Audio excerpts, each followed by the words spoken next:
This is the room where the night Mangler killed the first victim of the night, Sherry Donahue. She gestures for our small group to enter the second-floor motel room. She wears a dark button-down shirt and a maroon blazer over black capris, and she has the demeanor of a funeral director. I step aside and let the 5 others in our little group go in, thinking I'll just stay out here on the walkway. But as soon as Aubrey notices I'm not right beside her, she looks at me from inside the motel room. She gives me a pretty please smile and asks me to come in with a hand gesture. Her sister, Melissa, is busy oohing and eyeing as she looks around the room at the recreated crime scene, complete with fake blood and a creepy statue of the night Mangler lurking in a corner in his dark blue hoodie. Melissa's boyfriend, also a true crime junkie, makes similarly appreciative noises. Still, I'm hesitant to step inside the room where, not even a year ago, a woman was brutally murdered. This is not my idea of fun, and the very fact that we'll be spending the night here makes my stomach gurgle with unease. The tour guide, who I think said her name is Joanna, raises her eyebrows at me in a patronizing, "Are you too scared?" manner. I sigh and walk in, followed by Joanna. Who knows how poor Miss Donahue died? Oh, I do, Melissa says. The night Mangler used his master key to sneak into the room while she was taking a bath. In keeping with his MO, he found something inside the room to use as the murder weapon. For this kill, he grabbed her nail file off the bathroom counter and stabbed her with it 9 times. Yes, and? And when the nail file broke, he grabbed her hair straightener and beat her in the head with it, Gary puts in, taking Melissa's hand and smiling as he recounts this horror. That's right, Joanna says, clapping her hands together once. You know your night Mangler history. We're huge fans, Melissa says. Then she suddenly looks embarrassed. Maybe fans isn't the best word. Well, it's a pleasure to have you here with us for the night. We have all sorts of wonderful things planned for the evening. Speaking of, who is staying in this room tonight? Reluctantly, I raise my hand. Aubrey slides up to me and raises hers as well. We are. Great! Your 2 keys are on the dresser next to the TV. Grab them while we're here. I'll have your bags delivered by the time the tour is concluded. Aubrey and I go over and grab the keys. Actual metal keys instead of electronic key cards. I hold mine up, looking at the keychain to which it's attached. It's a tiny hair straightener with fake blood on it. So very charming. As Joanna and the 4 other in our tour group walk to the next room where a horrific murder happened, Aubrey and I hang back. Thanks for doing this, Aubrey says. I know you don't like it. You don't either. No, not really. But my sister is nuts about this stuff. And so is Gary. Yeah, so is Gary. They're perfect for each other. It's kind of weird. Much more perfect for each other than we are, I say sarcastically. It's too bad we never managed to bond over people getting killed by an insane maniac. I think if we had, we would have made a great couple. True, Aubrey says with a smile. We're an awful couple. We won't last. It's not like we love each other or anything. Ew, I say. Love is gross. Might as well murder me now. We both laugh, and I can't help but grin widely. We first exchanged I love yous just a few days ago, so it's still fresh and shiny and new. Were it not for the gruesome trip we're on for Aubrey's sister's birthday, I would be in complete heaven. Aubrey! Joanna calls to us from down the walkway, and we hustle out to catch up with the tour group. I take a look at the open-air courtyard and notice a strange ring-shaped cloud formation in the sky not too far from us. I've never seen a ring-shaped cloud before, so it catches my attention. Just behind it, a thunderhead flashes with lightning, the underside dark and pregnant with rain. If it keeps coming this way, we'll get hit hard. Perfect. A storm while we're staying at the Night Mangler Hotel. I'm sure Melissa and Gary will be delighted. Because it was storming when the Night Mangler, a weak play on Night Manager, completely snapped and killed 6 people before being gunned down by police in the parking lot. They say that the rumbling thunder kept the other guests from hearing the screams until it was too late. I shiver as Aubrey pulls me along to where the rest of the group is checking out the room where John Cho was murdered by the Night Mangler just 10 months ago. I go along reluctantly, reveling at the power of my love for Aubrey. After all, I wouldn't be here if it wasn't for her. The things we do for love. With the tour finally over, Aubrey and I head up to our room from the last exhibit. Thunder rumbles from nearby, and I look up to see that the strange circular cloud is directly over the motel. The thunderhead is right behind it, lightning flashing with frightening regularity. What a weird cloud, Aubrey says. Yeah, very. You ever seen anything like that? No. Maybe it's the end of the world. I look at my grinning girlfriend and say, Well, we better make use of what little time we have left then. Giggling like a couple of high schoolers, we rush up the stairs to the second floor. We've got 2 hours until the themed dinner in the motel restaurant. Plenty of time. The door to our room is closed and locked. I use my key to open it, and I'm relieved to find that the Night Mangler dummy has been removed. But the fake blood and many of the other disgusting trinkets are still there. Our bags are sitting right by the door. I shut the door and lock it, then take Aubrey in my arms. Outside, the sound of a heavy downpour erupts. Thunder rumbles as we get to the bed. The storm rages outside as we make love, but I barely register it until we're done and lying side by side. It's really coming down, I say absently, breathing hard. Aubrey sighs contentedly. Yeah. Thunder rumbles. A scream erupts from somewhere nearby. I sit up in bed. Did you hear that? Probably just part of the experience. I wouldn't worry about it. Places like this are always doing stuff like that. Relaxing a little, I ease back down. I know there are a bunch of other people staying at the motel, but we paid extra for the full experience, which includes the tour, the ability to stay in one of the victims' rooms, and the screening of the movie.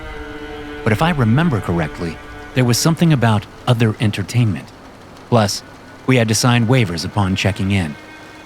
Aubrey turns over and lays her head on my chest. As soon as I manage to relax again, a thump comes from the bathroom. This time, both Aubrey and I sit up. There's a whimper from the bathroom, but I can't see inside because the angle is all wrong. Hello? I call out. If someone's in there, this isn't funny. It's too much. Another thump sounds, followed by a wet gasp. I scramble out of bed and pull my underwear on, equal parts scared and pissed off as I move toward the bathroom. The door is closed, but not enough to latch. The light inside is off. Another wet gasp sounds, and I can hear liquid hitting the tile floor in there. There's no doubt in my mind. Someone is in the bathroom. I reach one hand out. Sure, this is part of the experience, but also genuinely scared. I realize we didn't look in the bathroom when we came back to the room. I push the door open, and light crawls inside to illuminate a mangled figure in the bathtub. It's a woman, reaching over the lip of the tub toward me. Help! Her voice is a horrid rasp, accompanied by a faint gurgling sound. What the fuck? I shout, taking a step back. I know the woman's supposed to be Sherry Donahue because she has injuries consistent with the ones that poor woman suffered. She has stab wounds all over her chest and neck, and her head is a mess of blood and mangled flesh.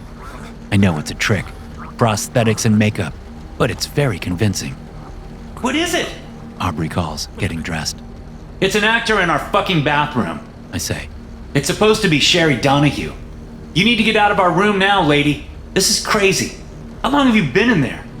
Help me, please. The woman rasps, crying. Fake blood drips from her wounds. One of her eyeballs dangles on her cheek. It's amazing work. It looks so real. This is ridiculous, I say, snapping myself out of it and moving over to the rest of my clothes. I'm going to talk to that lady, Joanna. How did she even get in here? Aubrey asks, now fully dressed. She rushes over and looks into the bathroom. Her hands go to her mouth and she whispers, Good God, that looks real. Please, help. Faintly, I hear more screams from elsewhere in the motel. This has gotten out of hand. I yank my shoes on without tying them and stalk to the door. I'll be right back. Aubrey says nothing. She's still staring into the bathroom with wide, frightened eyes. The first thing I see in the courtyard below is a dummy lying across one of the picnic tables, a paving stone from a nearby walkway where his head is supposed to be. The bits of gore splattered all over the table and the surrounding area really make it look like he's a man whose head was smashed to bits by the stone. The rain, which has let up a little bit, dilutes the fake blood as it falls. Even though I know it's fake, I can't help but have a visceral reaction. The first tendrils of nausea spread through my system. I quash them as best I can while rushing toward the stairs nearest the office. On my way, I hear a thudding sound coming from a room with an open door.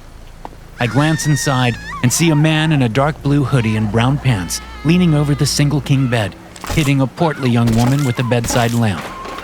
Everything about it looks so real. The sound of the metal base of the lamp hitting flesh, the squelching of the blood, and the occasional crack of bone. It seems so goddamn real.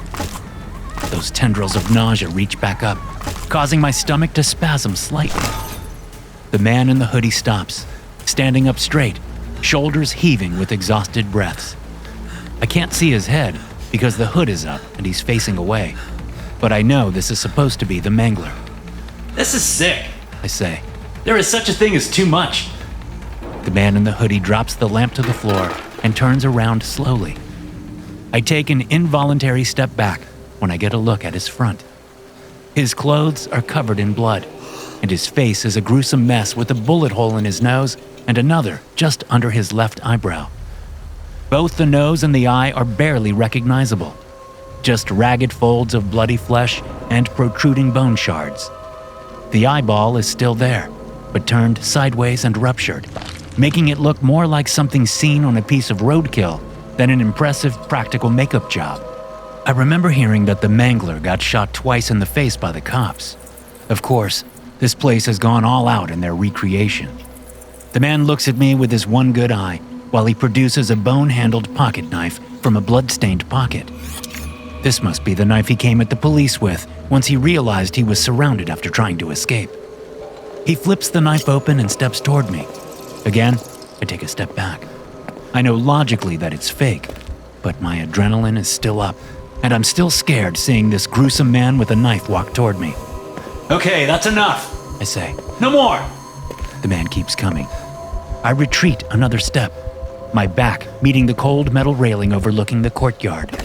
The stairs down are to my left, about 10 yards away. Listen, I begin as the man steps out of the room. Then there are no more words because he's attacking me with an underhand stabbing motion, aiming for my lower torso.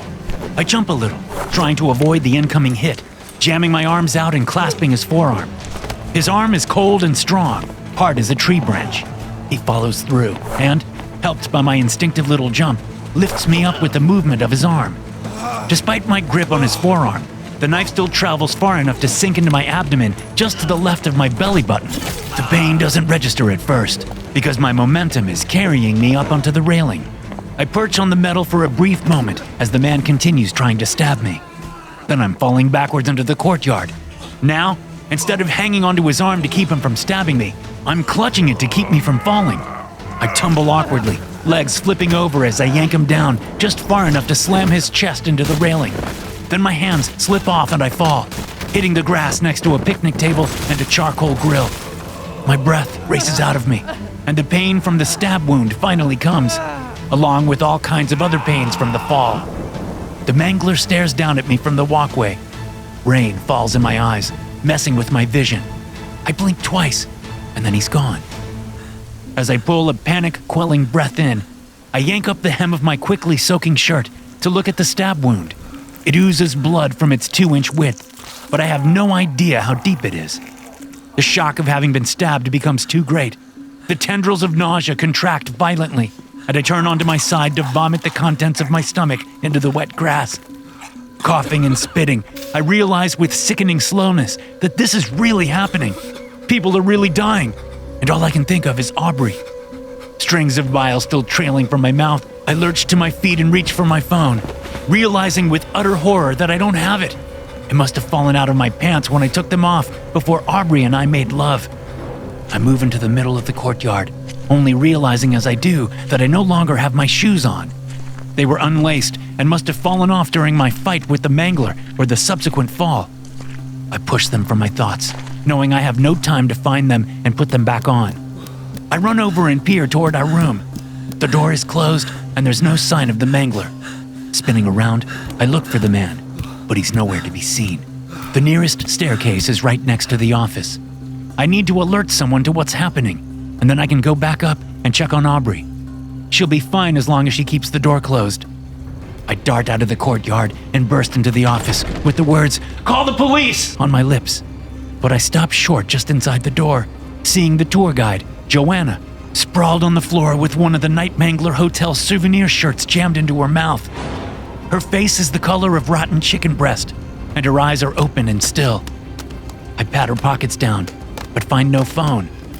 So I rush behind the front desk and find the clerk, whose face has been beaten in with the motel phone, which is in pieces splashed with blood on the floor. I search the clerk, coming up with the phone which I use to call 911. I give the operator the vital information and then leave the phone on the desk, running back out of the office and up the stairs to the second floor. I bolt down the walkway, keeping my eyes peeled for the Mangler, and as I reach the door to our room, the world falls apart on me. The door is open, and Aubrey's gone. With my back now to the open hotel room door, I peer around, looking for any sign of my girlfriend. I take a second look at the dummy on the picnic table, considering for the first time that it may not be a dummy. Someone is really doing this. A Mangler copycat, which means Aubrey could already be dead. Then I think of Melissa and Gary. If she felt threatened, she would probably go to them. Their room is the one Roger and Colette Pierce were murdered in, and it's downstairs. Just as I'm about to run down there, a hand grabs my shoulder. Shouting, I whip around and see the woman from the bathtub standing there, bloody arm still outstretched. "He's here!" she rasps. This close up, I can see that the wounds on her chest, face, and head are not fake. They're very fucking real. It's too much. I turn and run from the naked and mangled woman, rushing down the back stairs, gripping my stab wound as I go. The door to room 115 is closed, so I bang on it. "Melissa? Gary?" There's a brief commotion inside, and the door opens, revealing a man with a collapsed face. Behind him, I glimpse a woman who has an electrical cord wrapped tightly around her throat. So tight, the skin bulges out on either side of it. The color of her skin from the neck up is purple. It's plain to see this isn't Gary and Melissa. This is Roger and Colette Pierce. The Mangler bashed Roger's face in with the room's microwave and then used the cord to strangle Colette. I take 2 steps back into the soaking grass in the courtyard. Roger and Colette step out toward me, allowing me to look into the room. It's empty. The sound of glass breaking and a near simultaneous scream pulls my attention away from these 2 morbid figures. Turning, I dart across the courtyard and down a short tunnel that leads to the front of the building, where I come to the double doors to the attached restaurant. I pause at the doors and look over my shoulder, realizing something isn't right. It takes me only a moment to realize that Aubrey's car, the one we arrived in, is gone from the parking lot. I can only hope that Aubrey, Melissa, and Gary got away while I was encountering the Mangler copycat. Another crash comes from inside the restaurant, followed by another scream. This one sounds like it came from Melissa. I try to look through the windows, but they're tinted with reflective material, making it impossible to see more than vague shapes inside. I'm tempted to run away, to wait for the police to arrive, but I know Aubrey would never forgive me if I didn't do something to help her sister. So I take a deep breath and then push through the double doors. The restaurant is a shallow rectangle that stretches off to my right and left. There are no booths, just cheap, flimsy tables with old-looking wooden chairs. The floor is maroon tiles and the walls are dark wood, giving the place a dimness that seems to suit what's happening. The Mangler is off to my right, just past a thrown-over table. He's heading toward the bar at that side of the restaurant. A man I've never seen before stands in front of the bar with the steak knife in one hand and a half-empty vodka bottle in the other. He's a brave man, facing off against this killer. The Mangler strides toward the man, tossing the next table in his path aside. The condiments crash to the floor, along with the silverware. Most of the tables are empty of dishes. but about half a dozen have plates with abandoned food on them. There's no sign of anyone else in the restaurant, but I know I heard a woman scream before I came inside. The Mangler, having heard me come in, pauses and turns around to look at me with his hideously injured face. The brave man sees his opening and darts forward, smashing the liquor bottle on the Mangler's hood-shrouded head. A glimmer of hope comes to me, but it falls away just as fast as the Mangler barely even seems to notice the blow he's taken. But brave man isn't about to stop. He lurches forward with the steak knife. Before he can use the knife, the Mangler whips around and yanks what's left of the broken bottle out of his hand. He stabs the man in the throat with the jagged end of the net. Then he drags it across, opening a gash in the man's throat. Brave man, to his credit, does manage to stab the Mangler with the steak knife before he drops to the floor, twitching and groaning. A woman pokes her head up over the bar and screams incoherently at the sight of what I assume is her husband bleeding out on the floor. A hand reaches up and yanks the woman back down. That's where the people are, hiding behind the bar. Knowing Melissa is back there, I rush forward, grabbing a wooden chair to use as a weapon. When I'm 10 feet away, I throw the chair as hard as I can at the Mangler, who sees it coming and bats it away with one arm. He glares at me with his one good eye. I stay where I am, frozen, terrified of ending up like brave man. Seeing this, the Mangler turns back around, heading for the bar. I watch him go, doing nothing, shaking in my soaked sock feet. All I can think about is seeing Aubrey again, and I think she managed to get away in her car. So if I can get away too, we can have a life together. All I have to do is turn around and run out of here. It would be so easy. I glance over my shoulder at the double doors. Then I face forward again, watching the killer stalk toward his potential victims. As he comes within spitting distance of the bar, I think of how Melissa and Gary, despite their morbid obsession, are very kind and loving people. They have 2 children that need their parents. Pushing Aubrey out of my mind, I make a decision, rushing forward and picking up another chair, which I throw at him. This one bounces off his back and falls to the floor. He stops, pauses, and then turns around to glare at me again. Come on! I yell. Let's go! I pick up another chair and I throw it at him. That does it. He reverses course and stalks toward me. I back up, finding another chair to throw. But as I pick the chair up, I glance out the window of the restaurant. Realization comes to me in a flash. I face the Mangler again, hoping he didn't see what I saw. I throw the chair at him and back up some more. He keeps coming. Now we're both near the front doors, in the exact middle of the rectangular restaurant. The Mangler is moving quickly, but I stop directly in front of the double doors and yell, Come on! The Mangler comes, with a shattered liquor bottle in one hand and the handle of the steak knife still sticking out of his stomach. I hear the rev of an engine from outside, and I risk a glance that way. Apparently, the Mangler hears it too, because he looks out through the double doors just as the CRV crashes into them doing 40 miles an hour. I throw myself out of the way, landing on top of and falling off a table as the vehicle rushes inside, propelling a wave of broken glass, wood, and metal. When it's clear I've survived with only minor scrapes and bruises, excluding the stab wound on my stomach, I get to my feet and look at the wreckage. The Mangler lies in a pile of overturned dining room furniture and twisted limbs just ahead of the crashed CRV. His right leg is bent the wrong way, and his right arm is split open. Shards of bone protrude from his forearm and through the sleeve of his hoodie. The door to the CRV opens, and a dazed Aubrey climbs out of the airbag-shrouded interior. I limp over to her and pull her into a hug. Meanwhile, at the other end of the restaurant, people are peeking over the bar. Melissa and Gary are there, along with some others who were apparently dining when the Mangler came in. I almost left you! Aubrey says between sobs. I almost left you all! But you didn't, I whisper. You saved us. Movement catches my eye, and I look over at the Mangler, my mouth falling open at what I see. His right leg is straightening out, seemingly of its own accord. Soon after, his right arm does the same, the bones pulling themselves back into his arm as the break heals itself in a matter of moments. Even the rips in his hoodie disappear, as though they were never there at all. All of us bystanders watch in shock as the Mangler gets to his feet. His other injuries are still there, The bullet holes in his head and chest don't heal. But the place where Brave Man stabbed him with the steak knife is now healed, the knife lying on the floor. He turns his one good eye toward Aubrey and me. After a moment's hesitation, he starts toward us, navigating through the wreckage. Aubrey and I pull away, heading for the smashed open front doors. But as we turn, another impossible sight greets us. 6 mangled people stand outside the restaurant, looking in at the Mangler. Among them are Sherry Donahue from our bedroom and Roger and Colette Pierce from Melissa's bedroom.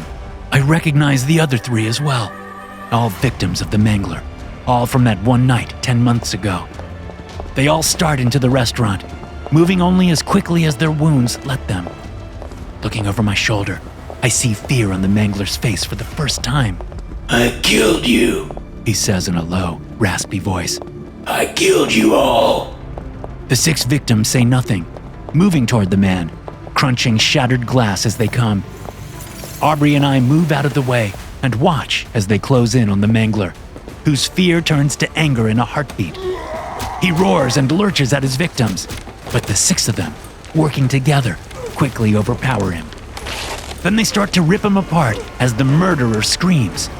Sherry Donahue gouges out the Mangler's one good eyeball. John Cho and Lisa Lurillo hold him down, while Roger and Colette Pierce rip his left arm off. Patricia Holt retrieves the steak knife from the floor and rips open his stomach with it before proceeding to tear his insides out. After a long few moments of shock, Aubrey and I head outside, along with all the other survivors who'd been huddling behind the bar. As we step outside, I notice the rain has let up. It's no longer storming, and the evening sun is shining its last rays of the day down on us. The storm clouds have almost entirely dissipated, but as I look up, I can still see the strange ring cloud formation. It's not as prominent as it was earlier. It's losing its shape. Gathered together outside, we look down the road as we hear sirens approaching.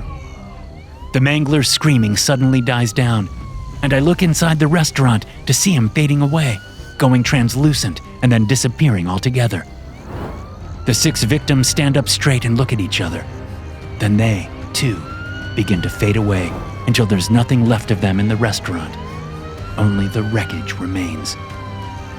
I look up at the sky once more, seeing the last remnants of the ring cloud as they dissipate, leaving behind a darkening blue sky. SCP-460 is a free-floating mass of cumulonimbus clouds. Normally, the anomaly takes the form of a large ring and is unaffected by standard meteorological conditions that a cloud of its shape and size would be. The composition of the cloud itself is typical, with frozen water making up 98.7%. However, the remaining 1.3% of the cloud consists of a highly active form of ectoplasm, which lends to the anomaly's unique properties. Occasionally, the anomaly will halt its movement, usually over an area of moderate population. Once completely stationary, the ectoplasm of SCP-460 will condense and fall as a viscous rain, causing the spirits of the recently dead to manifest in a physical form as ghosts. Normally, only subjects who have died within the last year will manifest, with only the rare exception. Spirits that manifest have complete autonomy while SCP-460 remains stationary, and will revert back to whatever nature they possessed in life. They can interact with the world just as they could when alive. Spirits of those who suffered a violent end will often manifest as ghostly avatars of justice. To hear more stories like this, be sure to hit subscribe and turn notifications on. I'll see you in the next one.